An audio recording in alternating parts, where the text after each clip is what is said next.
Bismillahirrahmanirrahim. Assalamualaikum warahmatullahi wabarakatuh. Bagaimana kabarnya anak-anak hari ini? Insya Allah masih tetap semangat ya. Baik, sebelum pembelajaran kita mulai, seperti biasa kita berdoa terlebih dahulu ya. Doa sebelum belajar. Bismillahirrahmanirrahim. Raditu billahi robba wa bil islami dina wa bi Muhammadin nabiyya wa rasula. Rabbi zidni ilma warzuqni fahma. Amin ya rabbal alamin. Oke, kita ke pembelajaran 6 ya, halaman 76. Saat kemarau, hujan jarang turun.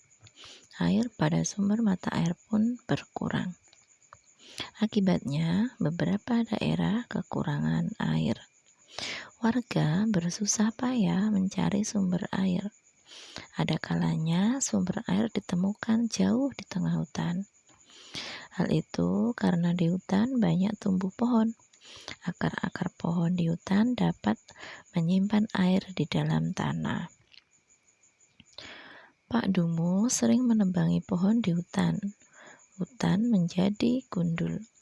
Hutan yang gundul dapat mengakibatkan bencana. Bencana apa yang terjadi saat musim kemarau? Mengapa bencana itu bisa terjadi? Nah, bencana apa yang terjadi musim kemarau biasanya adalah kekeringan ya, jadi kekurangan air. Nah, mengapa bencana itu bisa terjadi? Nah, karena airnya banyak berkurang ya, tadi karena hujannya tidak turun, sumber mata air juga berkurang, jadi airnya susah didapat. Oke, kita lanjutkan. Di halaman 98, bentar ya. Tuliskan sebab saat kemarau sumber mata air berkurang dari bacaan di atas. Ya, carilah satu sebab lain. Cuma satu ya. Sebab sumber mata air berkurang saat kemarau. Hujan jarang turun. Hutan gundul. Satu lagi perubahan penggunaan lahan. Ya, jadi lahan sekarang banyak digunakan untuk membuat gedung, membuat pemukiman. Itu ternyata juga berpengaruh ya, karena tumbuhannya semakin berkurang. Jadi akarnya tidak bisa menyerap air hujan, sehingga kalau musim kemarau tidak ada simpanan airnya. Tuliskan kalimat ajakan berisi hal berikut. Ajakan tidak membuang sampah di sungai. Nah ini ya, ayo buang sampah di tempat sampah, jangan di sungai. Ajakan tidak menebang pohon di hutan. Mari jaga hutan kita, jangan menebangi pohon. Nah, seperti itu. Kita lanjut.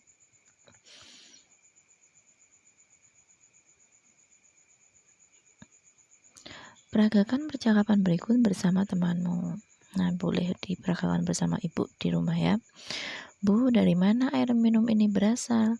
Dari air tanah, nak. Berarti air di dalam tanah itu bersih ya, Bu? Ya, kita harus menjaganya tetap bersih dan tidak tercemar. Bagaimana caranya, Bu? Caranya, ayo kita gunakan air dengan bijak. Kita harus kurangi penggunaan deterjen dan obat-obat kimia, serta mengelola sampah dengan baik. Percakapannya Bella dengan ibu. Nah, mengapa air sangat dibutuhkan? Ya, tanpa air kita tidak bisa hidup ya.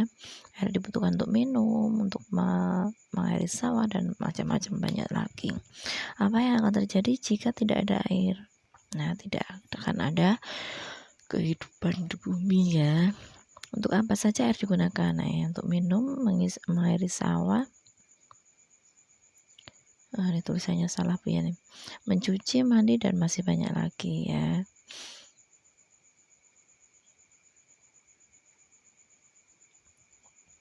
Kemarau membuat debu semakin banyak. Selain itu, air bersih semakin berkurang.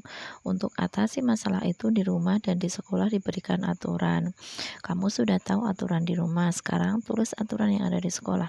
Nah, ini mematikan keran air setelah digunakan. Menggunakan air secukupnya, contohnya aturannya ya. Kamu ke kamar mandi sekolah, kamu melihat ada keran yang terbuka dan mengucurkan air. Apa yang kamu lakukan? Nah, mematikan keran ya kalau lihat ada keran terbuka. Nah, bagaimana pula sikapmu jika ternyata keran tersebut rusak?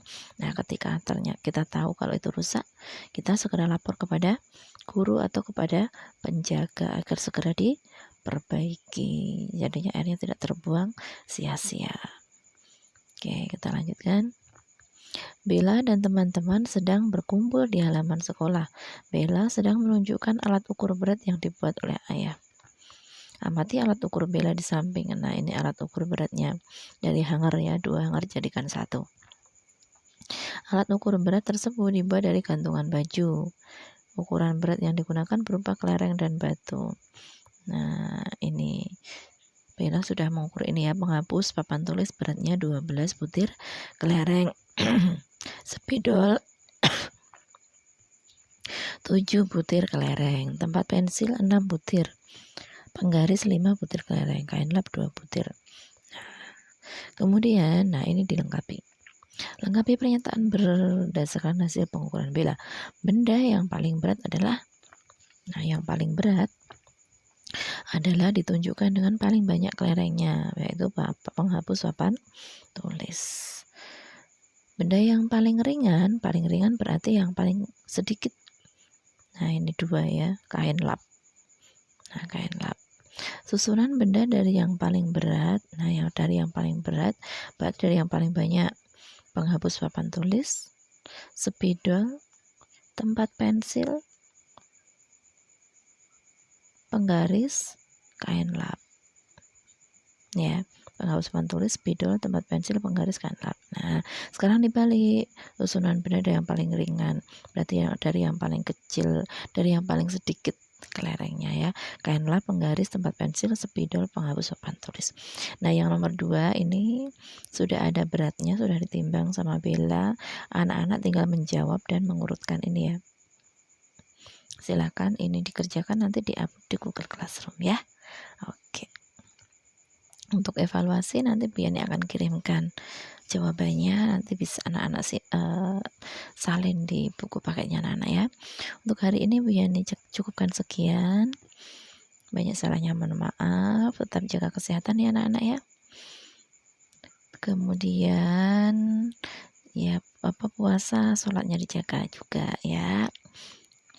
Kita akhiri dengan baca doa penutup majelis. Subhanakallahumma wa bihamdika asyhadu alla ilaha illa anta astaghfiruka wa atubu ilaik. Assalamualaikum warahmatullahi wabarakatuh.